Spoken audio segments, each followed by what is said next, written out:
Episode की शुरुआत में एशुन अपने अंकल के घर फाइनेंशियल हेल्प मांगने जाती है। यहाँ पर उसके अंकल उससे बोलते हैं, अब ये तेरा घर नहीं है, हम तो सोच रहे थे कि तू वहाँ बहुत राज कर रही होगी। इसके अलावा वो एशुन को बहुत भला बुरा बोलते हैं, जिससे एशुन बहुत ही ज्यादा इंसल्टेड फील करती है और अपने घर आ जाती है। फिर हमें नाइट का सीन दिखाया जाता है जहाँ पर एशुन और ग्वानसुक सोए होते हैं। तभी उनकी डोरबेल बजती है और वो देखती हैं कि ग्रैंडमा वहाँ आई हुई है। ग्रैंडमा उसे बैंक की पासबुक और छोटी मोटी ज्वेलरीज देती है। वो कहती है, तुम इन ज्वेलरीज को बेच लो और एक बोट ले लो।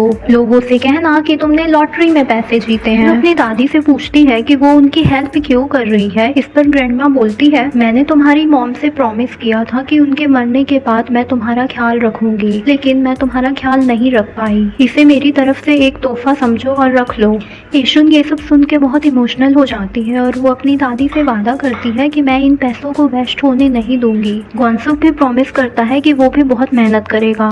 उसके बाद अगले दिन वो दोनों एक नई बोट खरीद लेते हैं। गांव के सभी लोग उन्हें कॉन्ग्रेचुलेट करने आए थे। यहाँ पर ग्वानसिक की मॉम और ग्रैंडमा भी आए होते हैं। ग्वानसिक की मॉम तो खुशी के मारे डांस करने लगती है। वो कहती है कि मेरा बेटा कैप्टन बन गया, मैं कितनी भाग्यशाली हूँ। तभी एशुन कहती है, ये बोट यांग परिवार की नहीं है बल्कि ओ परिवार की है, इसलिए मैं भाग्यशाली हूँ। ये बोट मेरी दादी ने दी है, आपने नहीं। इस पर ग्वानसुक की मॉम कहती है, ठीक है भाई, मेरी बहू भी बहुत भाग्यशाली है। ये सब नजारा देखकर दूर खड़ा हुआ ग्वानसुक मुस्कुरा रहा होता है। तभी सडनली एशुन को लेबर पेन महसूस होने लगता है। तभी ग्वानसुक और उसकी मॉम उसे तुरंत हॉस्पिटल ले जाते हैं। अब उसने अपने खानदान में एक वारिस पैदा कर दिया है और ग्वानसुक के लिए बोट भी ली है। तब जाके उसे अपनी फैमिली द्वारा एक्सेप्ट किया जाता है। सीन शिफ्ट होता है अगस्त 1974 का, जहाँ पर एशुन दोबारा प्रेग्नेंट थी। यहाँ पर एशुन की सास उससे पूछती है कि क्या तुम अभी भी घर नहीं आओगी।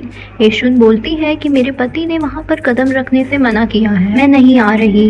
ग्वानसिक की दादी मुस्कुराते हुए कहती है, मेरी बहू की बहू तो मेरी बहू से भी 100 कदम आगे है। ये सुनकर ग्वानसुक की मॉम चिढ़ जाती है और वो कहती है, आपको तो बस मौका चाहिए मेरी बेइज्जती करने का। तभी वहाँ पर ग्वानसुक आ जाता है। वो बोलता है, आपने फिर से एशुन को कोई ताना तो नहीं मारा। एशुन बोलती है, मैंने तुम्हें बोट का कैप्टन बना दिया, इस खानदान को वारिस दे दिया और अपनी सास को चांदी की चम्मचें भी दे दी। इस हिसाब से अब मैं उनकी मनचाही बहू बन गई हूँ। फिर थोड़ी देर बाद ग्वानसुक एशुन को सरप्राइज देता है और ये सरप्राइज होता है कि ग्वानसुक ने अपनी कमाई से एशुन के लिए वो घर खरीद लिया होता है जहाँ पर एशुन बचपन में अपनी मॉम के साथ रहा करती थी। ग्वानसुक एशुन से पूछता है कि क्या अब तुम खुश हो। एशुन रोते हुए बोलने लगती है, मैं बहुत ज्यादा खुश हूँ। वो बोलती है, इससे पहले मेरा कोई घर नहीं था, कभी अंकल का तो कभी स्टेप फादर का, लेकिन अब मेरा खुद का घर है और मैं बहुत ज्यादा खुश हूँ। फिर नेक्स्ट सीन में हम देखते हैं ग्वानसुक ने एक अलमारी लाया होता है और सब लोग उस अलमारी के सामने बैठकर एक फैमिली फोटो क्लिक करते हैं। उसी रात एशुन को एक सपना आता है जहाँ पर वो अपनी मॉम से मिलती है। वो अपनी मॉम को बताती है कि मॉम, मैंने अब ये घर खरीद लिया है, अब आप खुश हो ना। यहाँ पर उसकी मॉम उसे कहती है कि तुम्हारे नेबर के पास कार है, इस बात को भूलना मत।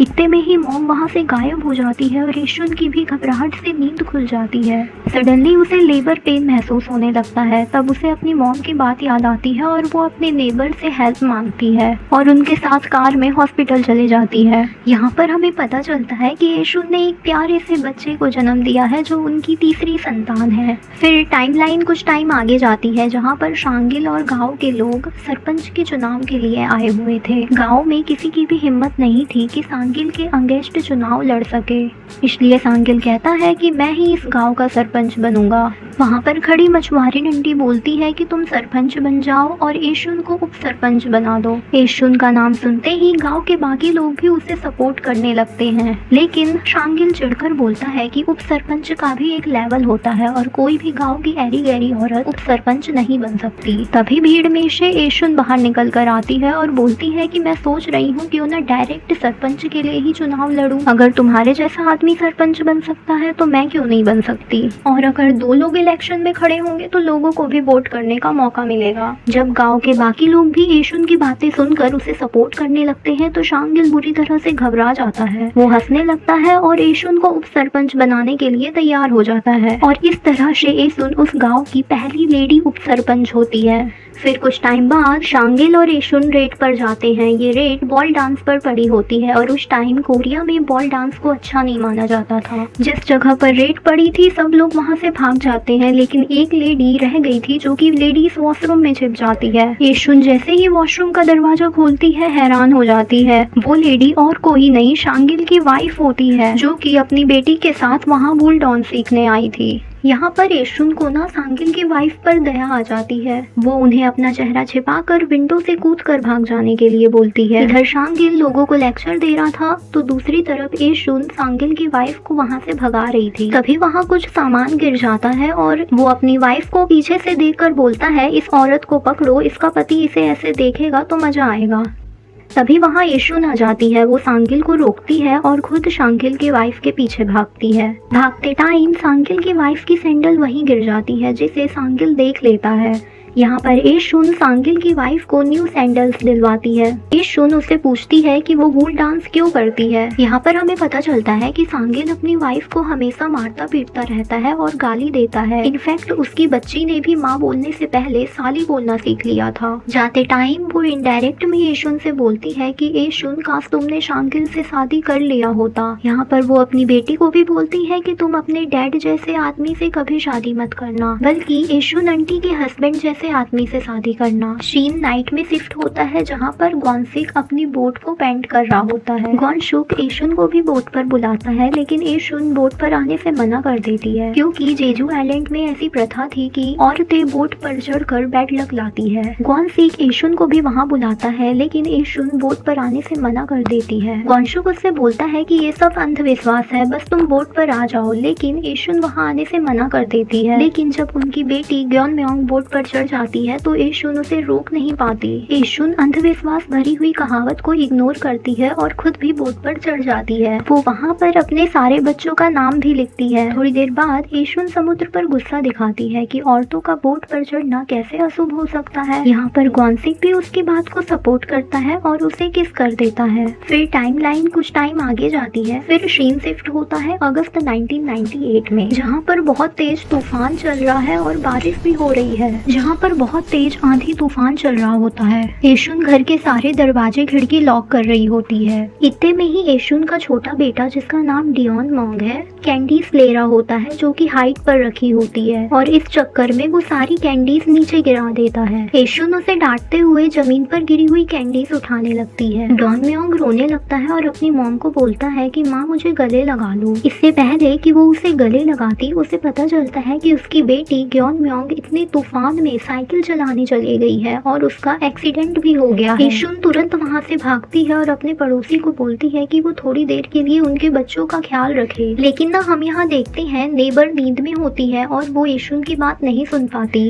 बाद में जब एशुन घर आ रही होती है और अपनी बेटी को डांट रही होती है कि उसे इतने तूफान में साइकिल नहीं चलानी चाहिए, गोम्योंग बोलती है कि मॉम मैं क्या करती, उस बाइक वाले ने मुझे टक्कर मार दी। फिर जब एशुन घर आती है तो देखती है कि उसके दोनों बेटे यहाँ नहीं है, वो दोनों गायब है। वो अपनी नेबर से भी पूछती है, जो कि साफ साफ मना कर देती है कि वो नींद में थी और उसे उनके बारे में कोई जानकारी नहीं है। एशुन बहुत ज्यादा घबरा जाती है। तभी वहाँ मछुआरी आंटियाँ उसके बड़े बेटे को लेकर आती है, जो कि उन्हें समुद्र के किनारे मिला था। एशुन उसे देखते ही गले से लगा देती है, लेकिन उसका छोटा बेटा डियोनम्योंग अभी भी लापता था। जब गॉन्सी को इस बात का पता चलता है तो वो बहुत ज़्यादा घबरा जाता है। वो अपनी टीम के साथ अपने छोटे बेटे को ढूंढने लगता है, लेकिन अफसोस उसे भी डियोनम्योंग नहीं मिलता। थोड़ी देर बाद वहाँ एक मछुआरी लेडी आती है। वो एशुन को डियोनम्योंग के पास ले जाती है, जो कि समुद्र की लहरों में डूबकर मर चुका था। एशुन उसे गोदी में पकड़कर सब लोगों को एम्बुलेंस बुलाने के लिए बोल रही होती है, लेकिन सब कोई रो रहे होते हैं। तभी वहाँ पर गॉन्सिक आ जाता है। अपने बेटे को मरा हुआ पाकर वो बहुत रोने लगता है। अभी तक हमने देखा गॉन्सिक, जो कि अभी तक सबकी हिम्मत बना हुआ था, आज पूरी तरह से टूटकर बिखर जाता है। फिर बाद में जब एशुन घर आती है तो देखती है कि ग्योनम्योंग की कैंडीज वहीं रखी हुई है। वो उन्हें देखकर रो रही होती है कि कैसे उसने अपने बेटे को आखिरी बार अपने गले से नहीं लगाया। यहाँ पर हम देखते हैं 3 दिन बीत चुके हैं, लेकिन एशुन अभी भी सदमे में है। यहाँ पर उसकी सास उसे समझा रही होती है कि किस्मत से कौन लड़ सकता है, लेकिन अभी तुम्हारे 2 बच्चों को तुम्हारी जरूरत है। फिर एशुन बाहर जाकर देखती है जहाँ उसका बेटा अपने लिए कुछ बना रहा होता है। वहाँ उसे रियलाइज होता है कि उसका बेटा अपने भाई की मौत का जिम्मेदार खुद को ठहरा रहा है। इधर गॉन्सेक भी सदमे में डूबा हुआ है। जब वो अपनी बेटी ग्योनलोंग से बात करता है तो उसे पता चलता है, वो रोते हुए अपने पापा से कह रही होती है कि वो मर गया क्योंकि मैं उस दिन साइकिल चलाने गई थी। अगर मैं उस दिन उतने तूफान में साइकिल चलाने न जाती तो आज वो जिंदा होता। मैं बहुत बुरी हूँ, मैंने मॉम की बात नहीं मानी और मैं तूफान में साइकिल चलाने चली गई। उन दोनों की बातें सुनकर येशुन और ग्वांसू को रियलाइज होता है कि उनके 2 और बच्चे अभी भी प्रॉब्लम में हैं। इसी पल में दोनों जवान माँ बाप अपनी ज़िंदगी की तरफ वापस लौट जाते हैं। येशुन का समुद्र के प्रति गुस्सा बढ़ने लगता है। एक दिन येशुन और ग्वांसुक समुद्र के किनारे से गुजर रहे होते हैं तो येशुन ग्वांसुक से कहती है, मैं अपने बेटे की मौत का जिम्मेदार खुद को मानती हूँ, मुझे उस दिन उसे अकेले छोड़कर नहीं जाना चाहिए था। ग्वांसेक उसे समझाता है कि जो कुछ भी हुआ उसमें उसकी कोई गलती नहीं है। वो उसे समझाता है कि हमें अपने बच्चों के लिए इस जिंदगी में आगे बढ़ना ही होगा। फिर हमें एक फ्यूचर का सीन दिखाया जाता है जहाँ टाइम लाइन चल रही है 2005, जहाँ पर गॉमयोंग अपने पापा ग्वांसेक के चेकअप के लिए आई होती है। वहाँ पर येशुन गॉमयोंग को बता रही होती है कि उसके डैड बेहोशी की हालत में बोल रहे होते हैं कि वो अपनी बेटे की मौत का जिम्मेदार खुद को मानते हैं क्योंकि वो समुद्र के इतने पास रहकर भी अपने बेटे को नहीं ढूंढ पाए। वो ये भी बोलती है कि तुम्हारे डैड ऐसे ही है, खुद के दिल में क्या चल रहा है वो कभी भी किसी को नहीं बताते और खुद को हमेशा दोषी मानते हैं। फिर हमें पास्ट का एक और सीन दिखाया जाता है जहाँ पर गॉन्सेक अपने बेटे का डेथ सर्टिफिकेट फील कर रहा था। तभी उसके हाथ कांपने लगते हैं और वो वहीं पर बैठकर रोने लगता है।